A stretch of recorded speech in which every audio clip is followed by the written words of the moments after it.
నమస్కారం.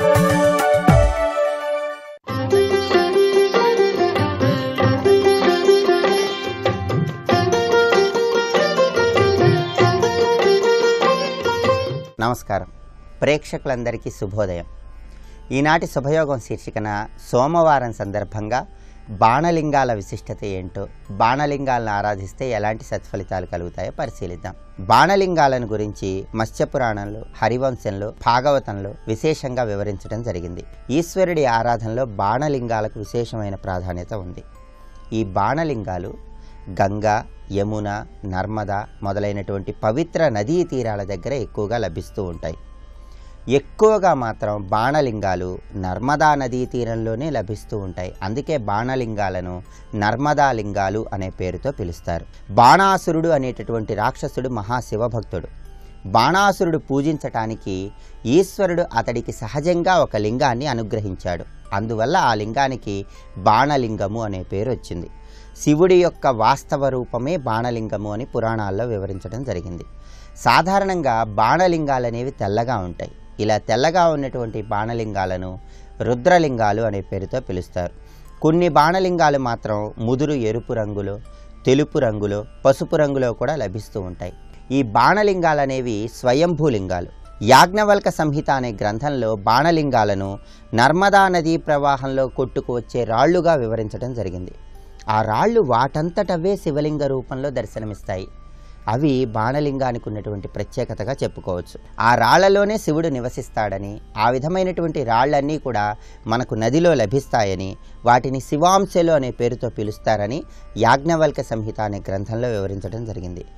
బాణలింగాలను ఎవరైతే బ్రాహ్మీ ముహూర్తంలో పూజిస్తారో వాళ్ళు జీవితంలో అద్భుతమైనటువంటి విజయాలను అందిపుచ్చుకోవచ్చని యోగశారం అనే గ్రంథంలో 5వ అధ్యాయంలో వివరించడం జరిగింది. అలాగే బాణలింగాలను పువ్వులతో పూజిస్తూ అభిషేకం చేసి రకరకాల పదార్థాలను బాణలింగాలకు నివేదించవచ్చు.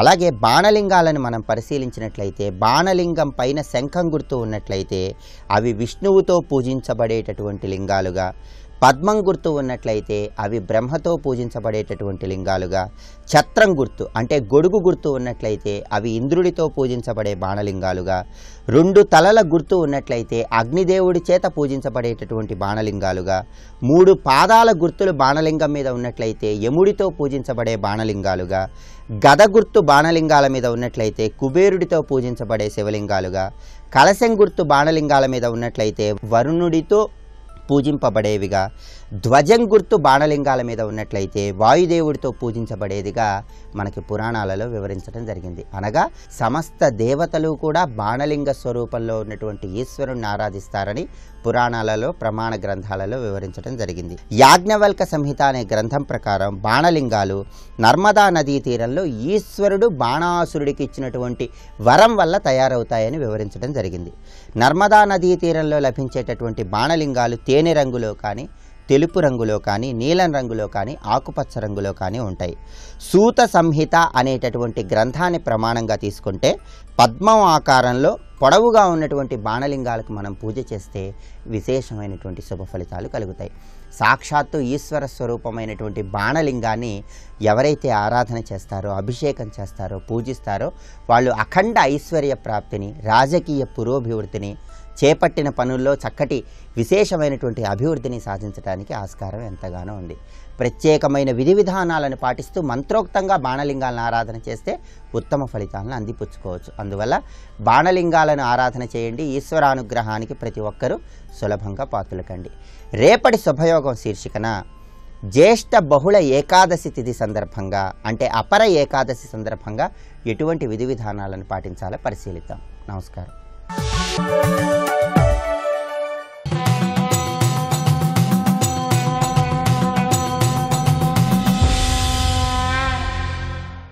శతక సాహితీ సరస్వతికి నమస్కారం. తపనీయ కశిపుండు దండించు తరువాత కాని ప్రహ్లాదుని కావలేదు.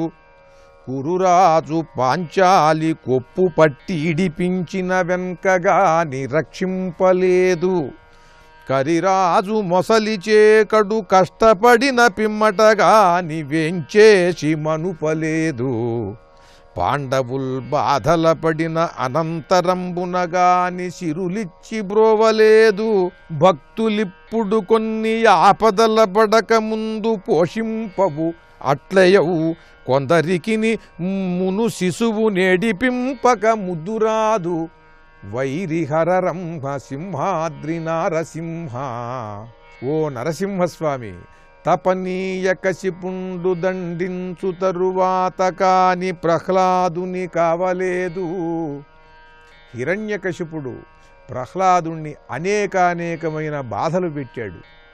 పాలల్లో విషం కలిపించాడు, కొండమించి తోశాడు, పాముల చేత కాట్లు వేయించాడు, నిప్పుల్లోకి తోశాడు. ఎన్ని విధాలుగా బాధలు పెట్టాలో అన్నెన్ని విధాలుగానూ బాధలు పెట్టాడు. బాలుడు తన కుమారుడు అయినా సరే నీ భక్తుడైనందువల్ల క్రూరంగా ఘోరంగా హింసించాడు. అన్ని హింసలు భరించిన తరువాత గాని ఆ ప్రహ్లాదుడి కోసం నువ్వు నరసింహస్వామివై నువ్వు ఆ స్తంభంలోంచి రాలేదయ్యా. మొట్టమొదటే వచ్చేసేయచ్చు కదా. అలాగే కురురాజు పాంచాలి కొప్పు పట్టి ఇడిపించిన వెంకగాని రక్షింపలేదు. కౌరవుల సభలో దుశ్శాసనుడు దుర్యోధనుడి చేత ప్రేరితుడై ఆ ద్రౌపదీదేవిని కొప్పు పట్టి ఈడ్చుకు వచ్చి ఆవిడకి మానహాని చెయ్యాలని వస్త్రాలు లాగితే గాని ఆ చిట్ట చివరి ఘట్టంలో గాని నువ్వు వచ్చి రక్షించలేదయ్యా. ఆవిడికి అంత అవమానం జరుగుతుందని నీకు తెలుసు కదా, ముందుగానే ఎందుకు రక్షించలేదు? అలాగే కరిరాజు మొసలిచే కడు కష్టపడిన పిమ్మటగా నీవేంచేసి మనుపలేదు. గజేంద్రుడు మొసలి బారిన పడి 1000 సంవత్సరాలు మొరబెట్టుకుంటే గాని చివరిలో శక్తి ఉడిగిపోయి కనీసం నిలబడలేనటువంటి పరిస్థితిలో, నిన్ను ప్రార్థించలేనటువంటి స్థితిలో అప్పటికి గాని నువ్వు వచ్చి ఆ కరిరాజుని రక్షించలేదయ్యా. అటువంటి నువ్వు పాండవుల్ బాధలు పడిన అనంతరంబున గాని సిరులిచ్చి బ్రోవలేదు. పాండవులు మహాబలపరాక్రమ సంపన్నులైనటువంటి వారు. వారే ఎన్నెన్నో బాధలు పడి చిట్ట చివరకు యుద్ధం చేసి తన వారందరినీ కూడా కోల్పోయిన తరువాత గాని వారికి నువ్వు సంపదలని అనుగ్రహించలేదయ్యా. ఇప్పుడు భక్తులు చాలా ఆపదల్లో ఉన్నారు. ఇక్కడ పడవలసిన బాధలన్నీ పడ్డారు నీ భక్తులు, పడుతున్నారు ఈ విదేశీయుల యొక్క దుష్ట చేష్టల వల్ల. నువ్వు ఇప్పుడు వచ్చి వాళ్ళని ఆదరించు. ఎందుకనంటే నీకొక లక్షణం ఉన్నది, ఆ ఆపదల పడక ముందు పోషింపవు. భక్తులందరూ నానా బాధల్లో పడితే గాని వచ్చి నువ్వు వాళ్ళని రక్షించవు, నాకు అర్థమైంది. ఇప్పుడు ఈ భక్తులందరూ చాలా బాధలు పడ్డారయ్యా. అట్లేయవు. అలాగే కాని కొందరికి నీ మును శిశువు నేడిపింపక ముద్దురాదు. కొంతమంది ఉంటారు, వారికి పిల్లలని గిల్లి వారిని ఏదో విధంగా ఏడిపించి వాళ్ళు ఏడుస్తుంటే ఆనందపడుతూ ఉంటారయ్యా. నువ్వు కూడా ఆ వర్గంలోని వాడివే, నాకు అర్థమైంది. భక్తులందరూ ఏడిచి మొత్తుకుని బాధలు పడుతుంటే అవన్నీ చూసి ఆనందించి ఆ తరువాతే వారిని నువ్వు రక్షిస్తావు. కానీ అలాగే చెయ్యి. కనీసం నీ భక్తులందరూ పడరాని బాధలన్నీ పడ్డారయ్యా, పడుతున్నారు రా అంటూ ఆ నరసింహస్వామిని నిందాస్తుతితో హెచ్చరిక చేస్తూ వచ్చి భక్తులను రక్షింపమని ఆర్తితో ఆ స్వామిని అర్థిస్తూ అద్భుతమైన శతకాన్ని రాసి మనకు అందించిన విద్వత్కవులు భక్తాగ్రేసరులు శ్రీ గోగులపాటి కూర్మనాథ కవి రచించిన సింహాచల నరసింహ శతకంలోని మరి ఒక పద్యం గురించి రేపు ఉదయం తెలుసుకుందాం. ఓం నరసింహాయ నమః.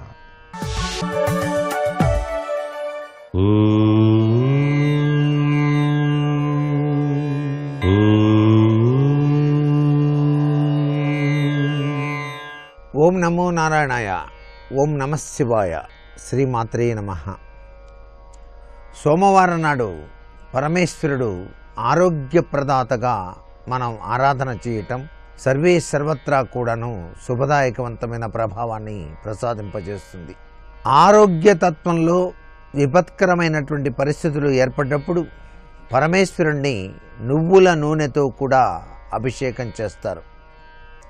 నువ్వుల నూనెతో అభిషేకం చేస్తూ తరువాత పంచామృత ద్రవ్యాలతో గనక అభిషేకం చేసినట్లయితే ఎంతటి అనారోగ్య లక్షణమైనా సరే పటాపంచలైపోయి ఆరోగ్యప్రదమైనటువంటి జీవితాన్ని ఆ వ్యక్తి సాధించడానికి ఆస్కారం ఉంటుంది అంటోంది శివమహాపురాణం.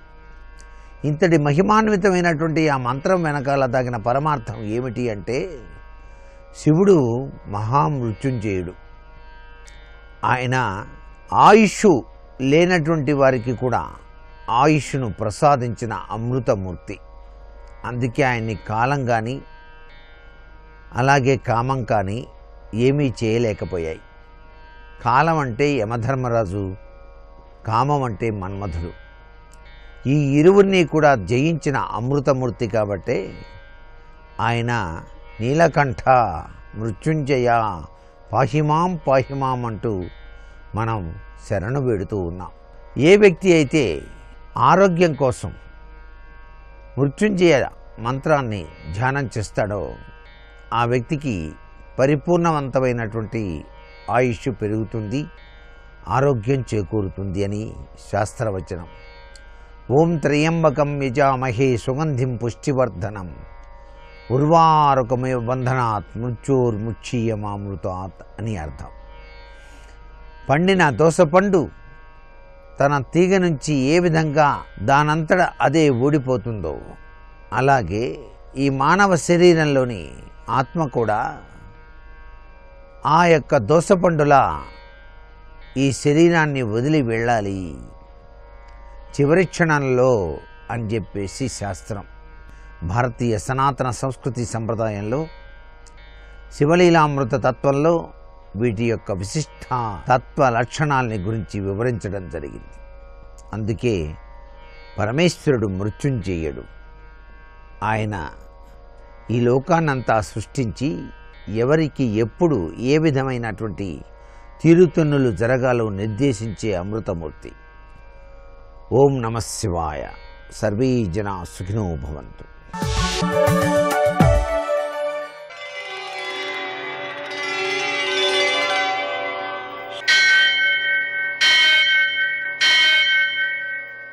సహస్రశీరుషం దేవం విశ్వాక్షం విశ్వశంభువం విశ్వం నారాయణం దేవమక్షరం పరమం పదం విశ్వతః పరమాం నిత్యం విశ్వం నారాయణగుం హరిం విశ్వమేవేదం పురుషస్తద్విశ్వముపజీవతి పతిం విశ్వస్యాత్మేశ్వరం శాశ్వతం శివమచ్యుతం నారాయణం మహాజ్ఞేయం విశ్వాత్మానం పరాయణం.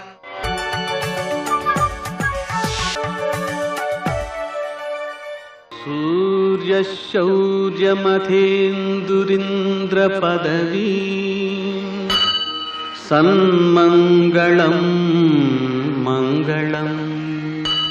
మృత్యుంజయాయ రుద్రాయ నీలకంఠాయ సంభవే అమృతేశాయ సర్వాయ మహాదేవాయ తే నమః. నేటి కాలమాన విశేషాలను గమనిద్దాం. స్వస్తి శ్రీ చాంద్రమాన హేమలం రామ సంవత్సరం ఉత్తరాయణం గ్రీష్మ ఋతువు జ్యేష్ఠమాసం కృష్ణపక్షం సోమవారం. సూర్యోదయం 5:46 సూర్యాస్తమయం 6:48. తిథి దశమి రాత్రి 1:08 వరకు. నక్షత్రం రేవతి సాయంకాలం 5:19 వరకు. వర్జం ఉదయం 5:51 నుంచి 7:22 వరకు. దుర్ముహూర్తం మధ్యాహ్నం 12:43 నుంచి 1:35 వరకు. మరణ దుర్ముహూర్తం మధ్యాహ్నం 3:19 నుంచి 4:12 వరకు. అమృతకాలం మధ్యాహ్నం 3:02 నుంచి 4:34 వరకు. రాహుకాలం సోమవారం కాబట్టి ఉదయం 7:30 నుంచి 9 గంటల వరకు. అష్టక వర్గ రీత్యా శుభప్రదమైన సమయం ఉదయం 7 గంటలకి. నేటి విశేషం సోమవారం అలాగే దశమి. సోమవారం కావడం వలన శివారాధన, గౌరీ పూజ, చంద్ర పూజ చాలా బాగా ఉపకరిస్తాయి. దశమి కావడం వలన రేపు ఏకాదశి కాబట్టి ఏకాదశి ఉపవాసం ఉండదలుచుకున్న వారు మధ్యాహ్నం భోజనం చేసి రాత్రి ఫలహారం చేసి రేపటి రోజున ఉపవాసం ఉండాలి. మరో విశేషం ఏమిటి, ఇది కృష్ణపక్ష దశమి కావడం వల్ల ఆషాదశమి వ్రతం అనేటువంటి దాన్ని చేసేటువంటి వ్యక్తులు సామాన్యంగా అది ఆరంభం చేసినప్పటి నుంచి ప్రతి కృష్ణపక్ష దశమి నాడు ఈ వ్రతాన్ని ఆచరించాలి. అలా కొన్ని సందర్భాల్లో మనకి త్వరితంగా ఫలితానికి అవసరం ఉంటుంది, మరల ప్రారంభించే సమయం రాదు దగ్గరలో. అటువంటి పరిస్థితిలో ఏ ఆషాదశమి నాడైనా సరే మనం ప్రారంభించి చేసేస్తూ తరువాత మరల ప్రారంభించినప్పటి నుంచి ఏడాది అయ్యే వరకు కొనసాగించడం అనేటువంటి విధానాన్ని కూడా పాటించవచ్చు. ఈ ఆషాదశమి వ్రతానికి మనం ఆచరించే విధానాలు ఒక 4 రకాలుగా ఉన్నాయి. లక్ష్యాలను బట్టి తమ యొక్క కోరికలు తీరడం కోసం అష్టదిక్పాలకులను ఆరాధించి పగలంతా ఉపవాసం ఉండి రాత్రి వేళ 12 గంటలకి ఈ అష్టదిక్పాలకులను పూజించి వారికి దద్దోజనం నివేదించి దాన్ని ప్రసాదంగా స్వీకరించడం. ఇలా చేసినప్పుడు ఏమవుతుంది, ఈ రోజంతా ఉపవాసం ఉండాల్సి వస్తుంది. రాత్రి ఆ దద్దోజనం తిన్నప్పటికీ కూడా రేపు మళ్ళీ పూర్తిగా ఉపవాసం ఉండాల్సి వస్తుంది, ఏకాదశి కదా. అందుకని ఈ వ్రతం చేశాం కదా అని చెప్పి ఏకాదశి వ్రతం మానేయకూడదు. అందుకని ఈరోజు ఆషాదశమి వ్రతాన్ని చేసినటువంటి వారు ఈరోజు ఉపవాసంతో పాటు రేపు కూడా ఉపవాసం ఉండాలి. ఇక అష్టదిక్పాలకులతో పాటుగా సప్తఋషులను అలాగే అధిష్టాన దేవతలను మరికొందరిని కూడా పూజించడం ద్వారా మనకు ఏ కోరికలైనా ఉన్నా సరే వాటిని తీర్చుకోవడంతో పాటుగా అధికారాన్ని హస్తగతం చేసుకునేటువంటి అవకాశం కూడా ఏర్పడుతుంది. ఇది కాకుండా సాక్షాత్తు బ్రహ్మ దగ్గర నుంచి సకల దేవతలను కూడా నమస్కరిస్తూ పూజిస్తూ వారికి ఈ దద్దోజనం నివేదన చేసి దాన్ని స్వీకరించేటువంటి పద్ధతి ఒకటి ఉంది. దాని ద్వారా మోక్షప్రాప్తికి కూడా ఈ దశమి వ్రతం పనికొస్తుందని మోక్ష దశమిగా దీన్ని అభివర్ణించారు. కాబట్టి మనకు ఈ వ్రతాన్ని మన మనసులో మోక్షం అనే కోరిక ఉన్నా తీర్చుకోవచ్చు, మిగిలిన కోరికలు ఉన్నా తీర్చుకోవచ్చు, ఉద్యోగం కావాల్సినా తీర్చుకోవచ్చు, అధికారం కావాల్సినా తీర్చుకోవచ్చు. అలా పలు రకాలుగా ఉపయోగపడేటువంటి ఈ వ్రతాచరణ వల్ల ఎన్నో సత్ఫలితాలు ఉన్నాయి. నేటి ఆణిముత్యాలు.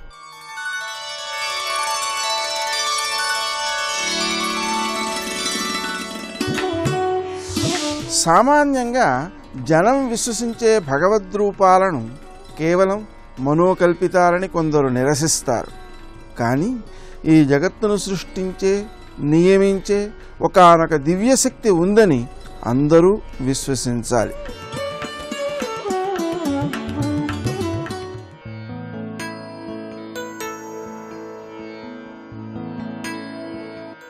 మనసు వేరొకరి అధికారాన్ని ఒప్పుకోలేదు, తనని కలుపుకోకపోతే భరించలేదు.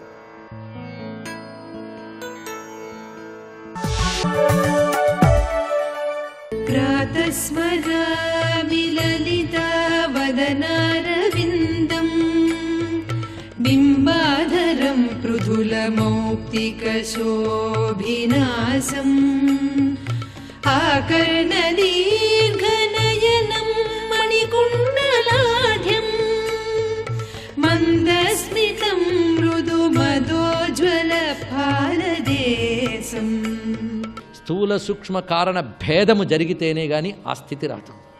అందుకు నా పూర్తి సమయంలో, పూర్తి అంటే ఈ శరీరం పరిత్యజించడమే కాదు, 3 శరీరాలకు అతీతమైన వాడని నేను అని తెలుసుకునే స్థితి కావాలంటే నీ పాదములే దిక్కు తల్లి అని చెప్పడం ఇందులో ఉన్నటువంటి అసలైన భావం అండి. అది చెప్పడం. లేకపోతే త్రిపురాసుర సంహార సమయంలో మన్మథ సంహారకుడు జానించే పాదములు మరణకాలంలో నా హృదయంలో స్ఫురించుగాక. చిట్ట చివరికి ఫలశ్రుతి చెప్తున్నారు.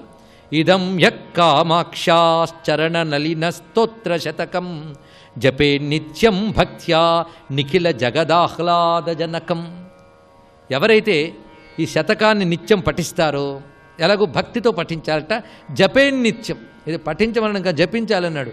జపించాలంటే మంత్రమైతేనే జపిస్తాం, స్తోత్రమైతే పఠిస్తాం. అంటే ఇవి స్తోత్రాలు కావుబావు, మంత్రాలని చెప్పడం ఇందులో జపేత్ అనే శబ్దం చెప్పడంలో విశేషం ఇది. పైగా ఈ శ్లోకముల లక్షణం ఏంటి? జగత్తులో అందరికీ ఆహ్లాదాన్ని కలిగిస్తాయట. జగత్తులో ఎవరికైనా ఆనందం కలిగించే లక్షణం ఈ శతకంలో ఉందిట. అతడు ఈ శ్లోకం చదివితే వాడికి సకల కవులలోనూ గొప్పవాడవుతాడు, లోకంలో అన్ని భోగములు అనుభవించి చివరికి చిద్రూపకళతో ఏకమవుతాడు. ఇది దీని యొక్క తత్వం. ఇంతకంటే ఇంకేం కావాలండి? ఈ విధంగా పాదారవింద శతకం పూర్తయింది. ఇప్పుడు మనం స్తుతి శతకంలో ప్రవేశిస్తున్నాం. అమ్మ పాదాలను ఆశ్రయించడం చేత కలిగిన దివ్యానుభవం స్తోత్ర రూపంలో వస్తున్నది. 100 శ్లోకములు ఈ స్తుతి శతకంలో ప్రవేశిస్తున్నాం. అయితే ఏది చెయ్యాలన్నా ముందు ఏముండాలి? చేయగలిగే శక్తి ఉండాలి, చెయ్యాలనే బుద్ధి ఉండాలి, అంతే కదా. అయితే చెయ్యాలనే బుద్ధి ఉండాలి, కానీ చేయగలిగే శక్తి మనదా? అది ఇక్కడ చూపిస్తున్నారు. అది ప్రథమ శ్లోకం. పాండిత్యం పరమేశ్వరి స్తుతి విధౌ నైవాశ్రయంతే గిరాం. ఇక్కడ స్తుతి శతకంలో మాత్రం ఒకే ఛందస్సు లేదండి, భావానుగుణంగా రకరకాల ఛందస్సులు వాడారు ఇక్కడ. మొట్టమొదటి శార్దూల విక్రీడితం అనే ఛందస్సు.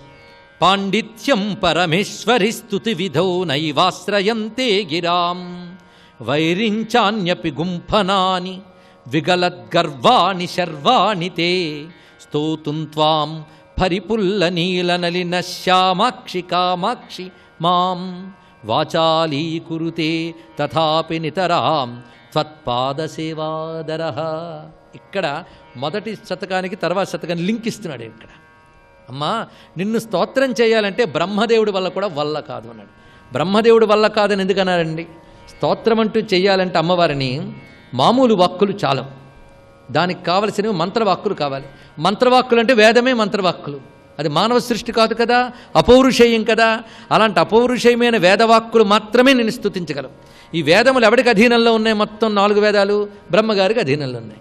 4 వేదములు కలిగిన బ్రహ్మగారు కూడా ఓ శర్వాణి నిన్ను స్తుతించాలి అంటే విగలద్ గర్వాణి, వాడి వాక్కుల యొక్క గర్వమంతా పోతుంది. అంటే బ్రహ్మదేవుడు కూడా స్తుతించలేడు, అతడి వేద పాండిత్యమే స్తుతించలేనప్పుడు నేను నిన్నెక్కడ స్తుతించగలనమ్మా? మరి ఎందుకు సిద్ధపడుతున్నావురా అంటే త్వత్పాద సేవాదరః, అది అనమాట. నీ పాదముల సేవలో ఆదరం వల్ల నేను స్తుతిస్తున్నాను అన్నాడు. నా పాదాలు నీకెప్పుడు కనబడ్డాయి కనుకనే ఇంతవరకు 100 శ్లోకాల్లో వర్ణించాను కదా తల్లి. ఆ పాదాలని ఆదరించి సేవలో ఆనందించడం చేత ఇప్పుడు స్తుతి చేస్తున్నాను అన్నాడు. ఇక్కడ పాదసేవాదరము చేత స్తోత్రం చేస్తున్నాన్ని మొదలు పెడుతున్నాడు. ఈ స్తోత్రంలో కొన్నిటికి విస్తారమైన వ్యాఖ్య చెప్పుకుందాం, కొన్నిటికి అర్థం చెప్పుకుందాం. ఎందుకంటే ఆ శ్లోకములు చదువుతూ ఉంటే చెవికింపుగా ఉంటాయి, మీరు అమ్మవారి ముందు కూర్చొని పారాయణ చేసుకున్న హాయిగా ఉంటాయి కనుక కొన్నిటి చదివి అందులో క్లిష్టమైన 1-2 అర్థం చెప్పుకుంటాం, మిగిలిన వాటికి విస్తారంగా చెప్పవలసిన వాటికి విస్తారం. ఇందులో చిత్రం ఏంటంటే అమ్మవారు ఎర్రని కాంతుల తల్లిగా మాత్రమే కాకుండా నీలకాంతుల తల్లిగా కూడా దర్శనమిస్తుంది. ఎందుకు అలా వర్ణించామంటే నాకు ఎలా కనబడితే అలా వర్ణించాను అంటాడు. ఆయనకి దర్శనం అవుతుంది అక్కడ అమ్మవారు. ఆవిడ రెండూ కూడా, ఎందుకంటే నీలవర్ణంతో ప్రకాశించే స్వరూపం ఒకటి ఉంది. అంతేకాదు ధ్యాన దశలో మన యొక్క సూక్ష్మ భూమికలు ఒక్కొక్కటి దాటి వెళుతూ ఉంటాయంట. ఆ వెళ్ళేటప్పుడు సరిగ్గా ఇంకా తురియ దశకు వెళుతున్నామనగా ఒక నీలకాంతి గోచరిస్తుంది అని యోగంలో ఎదిగిన వాళ్ళ యొక్క అనుభవాలు ఇవన్నీ కూడా. ఆ నీలకాంతే విష్ణుతత్వంలో కృష్ణతత్వంగా చెప్పబడుతున్నది, అమ్మవారి తత్వంలో నీలకాంతుల కాళీతత్వంగా చెప్పబడుతున్నది. ఇది కూడా సౌమ్యమైన ఇంద్రనీలమణి కాంతుల వంటి కాంతులతో ఉన్న అమ్మ రూపమే. ఇప్పుడు ఆ రూపాన్ని ఇక్కడ చూపిస్తున్నారు. తాపించస్తబకత్విషే తనుభృతాం దారిద్ర్యముద్రాద్విషే సంసారాక్షతమోముషే పురరిపోర్వామాంకసీమాజుషే కంపాతీరముపేయుషే కవయతాం జిహ్వాకుటీం జగ్ముషే విశ్వత్రాణపుషే నమోస్తు సతతం తస్మై పరంజ్యోతిషే. ఈ శబ్దముల యొక్క ఆ అంత్యానుప్రాసలు ఎంత బాగా చెప్తున్నాడు చూడండి. తాపించస్తబకత్విషే, స్తబకం అంటే పూలగుత్తి, తాపించము అంటే తమాల కుసుమములు అని, అంటే కానుగ పువ్వులండి. అవి ఆ కానుగ పువ్వులు ఎలా ఉంటే నీలకాంతులతో ఉంటాయట, ఇరుగుడు పువ్వులను కూడా అనొచ్చు. ఆ తాపించస్తబకము వలె అంటే ఆ నీలకాంతుల పూల గుత్తి వలె మెరిసిపోతున్నవో తల్లి, ఆ స్వరూపము తనుభృతాం దారిద్ర్యముద్రాద్విషే, ఆ స్వరూపాన్ని ధ్యానించే వారికి దరిద్రాలన్నీ పోగొడుతుంది. అటువంటి రూపం అది. సంసారాక్షతమోముషే, సంసారమనే తమస్సుని పోగొట్టేటువంటి స్వరూపం అది. ఈ వెలుగు గుత్తి ఎక్కడుందో తెలుసా? పురరిపోహ వామాంకసీమాజుషే. పురరిపోహ అంటే త్రిపురాసుర సంహారకుడి శివుని యొక్క వామాంకసీమాజుషే, ఆయన ఎడమ తొడలో కూర్చొని మెరిసిపోతోంది ఆ నీలకాంతి అంటున్నాడు ఇక్కడ. ఆ నీలకాంతి ఎవరు? పరంజ్యోతిషే. అది చిట్ట చివరికి ముగింపు అక్కడ.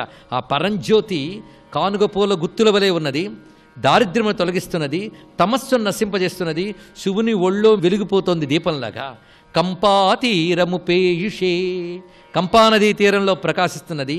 కవయతాం జిహ్వాకుటీం జగ్ముషే, కవుల యొక్క నాలికపై నాట్యం చేస్తోంది ఆ వెలుగు. విశ్వత్రాణపుషే, మామూలు వెలుగు అనుకున్నారా? అది ఈ సమస్త విశ్వాన్ని రక్షించడానికి సమర్థత కలిగిన వెలుగది. విశ్వత్రాణపుషే నమోస్తు సతతం తస్మై పరంజ్యోతిషే, తస్మై పరంజ్యోతిషే అని ఒక పరంజ్యోతిగా అమ్మవారిని దర్శనం చేసి తర్వాతి శ్లోకంలో అమ్మవారు ఒక నదిలా వర్ణిస్తున్నారండి. ఇంతవరకు జ్యోతి అయింది కదా, ఇప్పుడు నదిట. ఏం జ్యోతి? పరంజ్యోతి. ఇప్పుడు నది. ఈ నది ఒక నది పక్కనున్న నది అన్నాడు. చాలా చమత్కారం. ఏ నది పక్కనుందయ్యా అంటే కంపాయాస్తటసీమ్ని కాపి తటిని, కంపా నది ఒడ్డున ప్రవహిస్తూ ప్యారలల్గా ఆ ప్రవహిస్తున్న మరో నది అన్నాడండి. ఇక్కడ కంపా నది ఎక్కడుంది? కాంచీపురంలో. ఆ కాంచీపురంలో కంపా నది ఒడ్డున చక్కగా ప్రవహిస్తున్న మరో నది ఉంది. ఇంకా ఈ కంపా నది అప్పుడప్పుడు ఎండిపోవచ్చే కానీ ఈ నది ఎండదుట. ఆ నది ఏమిటి? కారుణ్య నది అన్నాడు. ఇక్కడ ఒక దయానదిట. అమ్మవారి పేరేమిటి? దయానది. నది నిండా నీరు, అమ్మ నిండా కారుణ్యం అండి. అంతే ఇక్కడ. స్వస్తి. నమో ఆంజనేయం నమో దివ్యకాయం నమో వాయుపుత్రం నమో సూర్యమిత్రం నమో నిఖిల రక్షాకరం రుద్రరూపం నమో మారుతిం రామదూతం నమామి. మీరు సౌందర్యము అన్న మాటలో ఒక విషయాన్ని గమనించాలి. భౌతికంగా మీరు ఎంత అందాన్ని తీసుకురండి, ఎంత మంచి భవనాన్ని నిర్మాణం చేయండి, అది ఆ అందం నిర్జీవమైనటువంటి అందం, అది కృతకంగా తెచ్చినటువంటి అందం. తనంత తానుగా శోభస్కరమైన అందం ఏది అంటే ప్రకృతిలో వచ్చేటటువంటి అందం ఏదో ఆ అందం మనిషిని పరమ సంతోషాన్ని పొందేటట్టు చేస్తుంది. ఆ అందం మనిషికి శాంతినిస్తుంది. అసలు సౌందర్యం ప్రకృతిపరం. ఇది మనిషికి చెప్పకుండా చెప్పడం వాల్మీకి యొక్క హృదయం. అసలు భారతదేశానికి ఉన్న గొప్పతనం ఏమిటంటే ఉండేటటువంటి ఇల్లు చిన్నది ఉంటుంది, చుట్టూ ఉండేటటువంటి ప్రకృతికి ఎక్కువ అవకాశం ఇస్తాడు. ఎందుచేతంటే ప్రకృతి చేత రెండు రకాలుగా పోషింపబడతాడు. ఒకటి శరీరము పోషింపబడుతుంది, రెండు మనసు పోషింపబడుతుంది. అంతవరకే అనుకోకండి. రెండవది మనసు విజ్ఞానము చేత శాంతిని పొంది పరిఢవిల్లుతుంది. ఎందుకో తెలుసా? ఒక రావి చెట్టు కింద కూర్చుని మీరు చదువుకున్నా, ఒక తులసి బృందావనంలో కూర్చుని మీరు రామాయణం చదువుకోవడానికి, ఓ గదిలో కూర్చుని కుర్చీ వేసుకుని రామాయణం చదువుకోవడానికి తేడా లేదు. అసలు మీరు ఒక తులసి బృందావనంలో కూర్చున్నా, ఒక రావి చెట్టు కింద కూర్చున్నా మీరు పొందేటటువంటి మానసికమైన ప్రశాంతత వేరు. అంత సౌందర్యవంతంగా ఉంటుంది. అందుకే ఈశ్వరుణ్ణి కూడా నిద్రలేపేటప్పుడు భృంగావళీ చమకరంద రసాను విద్ద జంగా రగీతని నదై సహసైవనాయ నిర్యాప్త్యుపాంత సరసీ కమలోదరేభ్య శ్రీవేంకటాచలపతే తవ సుప్రభాతం అని తెల్లవారింది. చిలుకలు లేచాయి, పాటలు పాడుతున్నాయి, ఆ పళ్ళు కొరికాయి, అందులో ఉన్న రసం తాగుతున్నాయి. నీకు వినపడలేదా వెంకటేశ్వర? నిద్రలే అంటారు. ప్రకృతితో మమేకమవడం, ప్రకృతిని ఆస్వాదించడం నిజమైన సౌందర్యం. సరే, కాబట్టి సంతతాన్ వివిధై వృక్షై సర్వర్తు ఫలపుష్పితై ఉద్యానాని చ రమ్యాణి దదర్శ కపికుంజర. ఇవన్నీ కూడా చూసి ఆయన, మనమంటే మనుష్యులం, శరీరం ఉపాధి దీన్ని బట్టి స్వభావం ఒకటి ఉంటుంది. అక్కడ అన్ని చెట్లు కనపడ్డాయి, అన్ని చెట్లకి అన్ని కాయలు ఉన్నాయి, అన్ని పళ్ళు ఉన్నాయి. ఆయన యొక్క ఉపాధి వానర ఉపాధి. అన్ని కాయలు, అన్ని పళ్ళు, అన్ని తేనె పట్లు, అన్ని పక్షులు చూస్తే ఆయన ఏం చేయాలి? చటుక్కున ఏరి ఓ చెట్టెక్కి కూర్చోవాలి, ఓ కాయో పండో తీయాలి, నోట్లో పెట్టుకోవాలి. కానీ ఇన్ని పైకి పండినవి, చిగుర్లు వేసినవి, పుష్పించినవి, కాసినవి చెట్లుంటే వానర ఉపాధి కలిగినటువంటి హనుమ అది సీతమ్మ కాదని ఒక్క చెట్టు ఎక్కలేదు, ఒక్క కాయ కొయ్యలేదు. అసలు సౌందర్యం ఎక్కడుంది సుందరకాండలో? అది హనుమత్ సౌందర్యం. చెప్పారా మహర్షి అలాగని చెప్పరు. ఏ ఉపాధి దేని చేత ఆకర్షింపబడుతుందో దాని చేత ఆకర్షింపబడకుండా తాను వెళ్ళిన కార్యాన్ని దృష్టిలో పెట్టుకుని నిలబడగలిగినటువంటి ప్రజ్ఞ కలిగినటువంటి సాధకుడున్నాడే వాడు శ్లాఘనీయుడు. ఇది హనుమత్ సౌందర్యం. ఇది ఎక్కడ వాల్మీకి మహర్షి రచనలో ఉండే గొప్పతనం ఏమిటంటే కితాబులు ఇవ్వరు. చూశారా ఎంత గొప్ప పని చేశాడో అనరు. సుందరకాండ మీరు ఒక్క శ్లోకం చదివి కళ్ళు మూసుకుంటే హనుమ చెట్టు మీదకి ఎక్కువ కాయ తినకుండా ఎలా ఉండగలిగారు అని మీకు ఆశ్చర్యం వేసి, ఏమి హనుమత్ సౌందర్యం మహానుభావుడిదే. అందుకే ఆయన పాదాలు పట్టుకున్న, ఆయన పేరు చెప్పినా, ఇన్ని కీర్తించినా, స్తోత్రం చేసినా బుద్ధిర్బలం యశో ధైర్యం నిర్భయత్వమరోగత అజాడ్యం వాక్పటత్వంచ హనుమత్ స్మరణాత్ భవేత్. ఆయన్ని స్మరించినంత మాత్రం చేత అన్ని గుణములు కలుగుతాయి. హనుమ యొక్క వైభవం తెలియాలి లోకానికి. దానికి సుందరకాండ పారాయణ, సుందరకాండ శ్రవణము, సుందరకాండ పఠనము అత్యంత ఆవశ్యకములు. సంస్కృతిని నిలబెట్టగలిగినది ఏది అంటే శ్రీరామాయణమే. అందుకే మనుష్యుడుగా ఎంతకాలం బ్రతుకుతాడు అంటే రామాయణం బ్రతికున్నంతకాలమే. రామాయణం బ్రతికుండడం అంటే రామాయణం చదువుకున్నంత కాలమే. అందుకే ససాగరమానా దృశ్య అతిక్రమ్య మహాబల త్రికూట శిఖరే లంకాం స్థితాం స్వస్థో దదర్శ హంసకారండవా కీర్ణాహ వాపీ పద్మోత్పలాయుతా అక్రీడాన్ వివిధాన్ రమ్యాన్ వివిధాంశ్చ జలాశయాన్. అబ్బో ఏమి వర్ణనలు చేసేశారో మహానుభావుడు అసలు ఆ లంకా సౌందర్యం గురించి. అసలు ఇంకా విచిత్రం ఏంటంటే ఆయన లంకలోకి వెళ్ళలేదు. ఇదంతా ఎక్కడి నుంచి చూస్తున్నారంటే లంబపర్వత శిఖరం మించి చూస్తున్నారు. త్రికూటంలో ఉన్నటువంటి లంకని ఎత్తు మించి చూసినప్పుడు కనపడిన విశేషం చెప్తున్నారు. అక్కడ హంసకారండవాకీర్ణాహ వాపీ పద్మోత్పలాయుతా అక్రీడాన్ వివిధాన్ రమ్యాన్ వివిధాంశ్చ జలాశయాన్. చెట్లకి పువ్వులు, కాయలు ఇవి ఎంత శోభస్కరంగా ఉంటాయో, నీటిని ఆశ్రయించి ఉండేటటువంటి పక్షులు, నీటిలో తిరిగేటటువంటి చేపలు, వాటి వంక చూడడం మీకు తెలియకుండానే మీ మనసు ఎంత ఉద్విగ్నతని పొంది ఉండనివ్వండి, ఎంత అశాంతిని పొంది ఉండనివ్వండి. మీరు అసలు అటువంటి సన్నివేశం వంక ఒక్కసారి చూశారనుకోండి, ఉత్తర క్షణం ఆగిపోతారు. కాబట్టి హంసకారండవాకీర్ణాహ వాపీ పద్మోత్పలాయుతా అక్రీడాన్ వివిధాన్ రమ్యాన్ వివిధాంశ్చ జలాశయాన్. అంత సుందరంగా ఉన్నటువంటి లంకాపట్టణంలో బాహ్య సౌందర్యం ఇది. పట్టణం అంత అందంగా ఉంది, ప్రకృతి అంత అందంగా ఉంది. అక్కడ ఉన్న మనుష్యులు అంటే రాక్షసులు, వాళ్ళ మనసుల నిండా దుర్గుణాలు.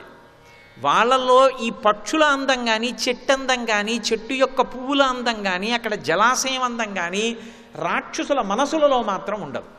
అయోధ్యలో ఈ బాహ్య సౌందర్యాలు ఉండవు. మనుష్యుల మనసులు మాత్రం ఎంత గొప్పగా ఉంటాయో. నా కుండలి, నా మకుటి, నా స్రగ్వి, నాల్పభోగవాన్, నా హస్తాభరణో, నాపి విద్యతే, నాప్యనాత్మవాన్ అని బాలకాండలో వర్ణిస్తారు మహర్షి.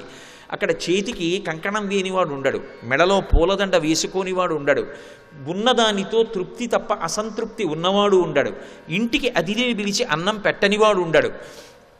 అన్నీ మంచి గుణాలు అయోధ్య. బాహ్యంలో అందంగా ఉండి కడుపులో కుళ్ళంతా ఉండేటటువంటిది లంకాపట్టణం. ఏది నిజమైన సౌందర్యం? ఇది ప్రకృతి సౌందర్యం, అది వ్యక్తి సౌందర్యం. అది ఒక రాజు సాధించిన విజయం, రాజ్యాన్ని అలా ఉంచడం. ఇది ఒక రాజు ఇటువంటి వాళ్ళని చేరదీసుకుని బ్రతుకుతున్న విధానం. అక్కడ రాక్షసులు ఎలా ఉంటే ఇక వాళ్ళ నాయకుడు ఎలా ఉంటాడు, ఇక వేరే చెప్పాలా? ఇది చెప్పకుండా చెప్పే సౌందర్యం. ఎంత అందంగా మాట్లాడతారో మహర్షి. అందుకే ఆయన అన్నారు, ఈ లంకాపట్టణం ఇంత గొప్పగా ఉందే, ఇటువంటి లంకలోకి ఇంత కట్టుదిట్టంగా ఉంచాడు. సీతాపహరణర్థేన రావణేన సురక్షితాం సమంతా ద్విచరద్భిశ్చ రక్షసైరుగ్రధన్విభి. అసలే లంకలో ఉన్నవాడు రావణుడు. ఆయన నిత్యం చేసేటటువంటి పని, ఆయనకి నచ్చిన విషయం ఏది ఉన్నా సరే ఇక మళ్ళీ అవతలవాడి బాధతో ఆయనకి సంబంధం లేదు, దాన్ని తనదిగా అనుభవిస్తాడు. సర్వం శ్రీ ఉమామహేశ్వర పరబ్రహ్మార్పణమస్తు. స్వస్తి.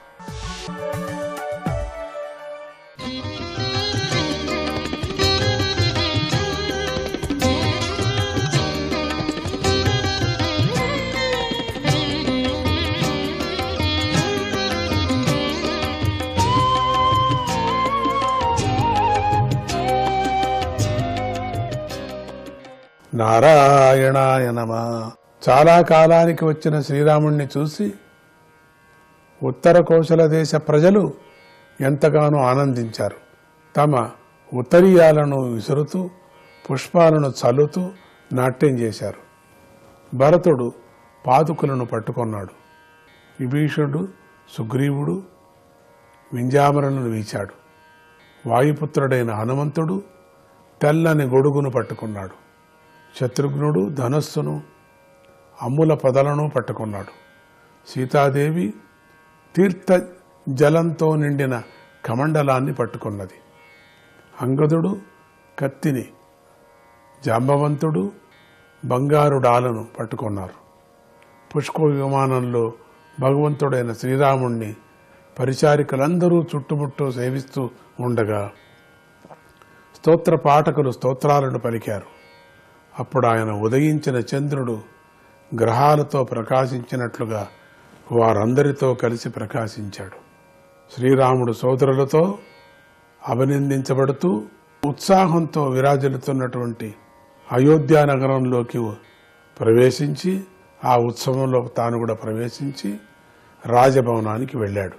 తల్లులైన కౌసల్య, కైకేయి, సుమిత్రులను, పెద్దలను, మిత్రులను, చిన్నవారిని సత్కరించాడు. వారి సత్కారాలను అందుకున్నాడు. సీతాదేవి, లక్ష్మణుడు కూడా రాజభవనంలో అందరినీ కూడా కలుసుకున్నాడు. తమ తమ పుత్రులను చూసి కౌసల్య మొదలైన తల్లులకు పోయిన ప్రాణాలు తిరిగి వచ్చినట్లు అయ్యాయి. వారు తమ పుత్రులను ఒడిలో కూర్చోబెట్టుకొని ఆనంద బాష్పాలతో అభిషేకించి దుఃఖాన్ని విడిచిపెట్టారు. తరువాత గురువైన వశిష్ఠుడు శ్రీరాముడి జటలను తొలగింపజేశాడు. 4 సముద్రాల జలాలతోనూ మరియు పంచామృతాలు మొదలైన వాటితోనూ యథావిధిగా ఇంద్రుడికి చేసినట్లుగా శ్రీరాముడికి పట్టాభిషేకం చేశారు. అభిషేకం పూర్తయిన తర్వాత శ్రీరాముడు చక్కని వస్త్రాలను, పుష్పమాలలను ధరించాడు. సీతాదేవి, ఆయన సోదరులు కూడా చక్కని వస్త్రాలను ధరించి ఆభరణాలను అలంకరించుకున్నారు. వారందరితోనూ కలిసి శ్రీరాముడు గొప్పగా ప్రకాశించాడు. సోదరుడైన భరతుడు శ్రీరాముడికి నమస్కరించి తన ప్రార్థనతో ఆయనను సంతోషంతో సింహాసనాన్ని గ్రహించటానికి ఒప్పుకునేటట్లుగా చేశాడు. శ్రీరాముడి రాజ్యంలో ప్రజలందరూ తమ తమ వర్ణాశ్రమాలకు తగినట్లుగా, ఆ వర్ణాశ్రమాలకు ఏదైతుందో ఆశ్రమాలకంతా తగినట్లుగా గుణాలు కలిగి ఉన్నారు. తమ తమ ధర్మమందు వారు శ్రద్ధ కలిగి ఉన్నారు. జుగోప పితృవద్రామో మే నిరేపితరం చతం. ప్రజలను శ్రీరాముడు తండ్రిలాగా రక్షించాడు. వారు కూడా శ్రీరాముణ్ణి తండ్రిగానే భావించారు. ధర్మవేత్త అయిన శ్రీరాముడు రాజై సకల ప్రాణులకు సుఖాన్ని కలిగిస్తూ ఉండగా ఆ కాలం త్రేతాయుగమే అయినా కూడా కృతయుగంలో సమానమైనదిగా 4 పాదాల ధర్మం కలిదిగా అయినది. వనాని నద్యో గిరయో వర్షాణి ద్వీప సింధవః సర్వే కామదుఘా ఆసన్ ప్రజానాం భరతర్షభ. ఓ పరీక్షిత్ మహారాజా, ఆ కాలంలో అడవులు, నదులు, పర్వతాలు, ఉపఖండాలు, ఖండాలు, సముద్రాలు అన్ని ప్రజలకు అనుకూలంగా ఉంటూ అవసరాలను తీర్చాయి. ఇంద్రియాలకు గోచరం కాని శ్రీహరి శ్రీరాముడిగా అవతరించి రాజ్యాన్ని పాలిస్తుండగా ప్రజలకు మనోవ్యాధులు లేవు, శరీర వ్యాధులు లేవు, ముసలితనము, దుర్బలత్వము, శారీరక పీడ, మానసిక పీడ, భయము, శ్రమ అనేటువంటి లేనే లేవు.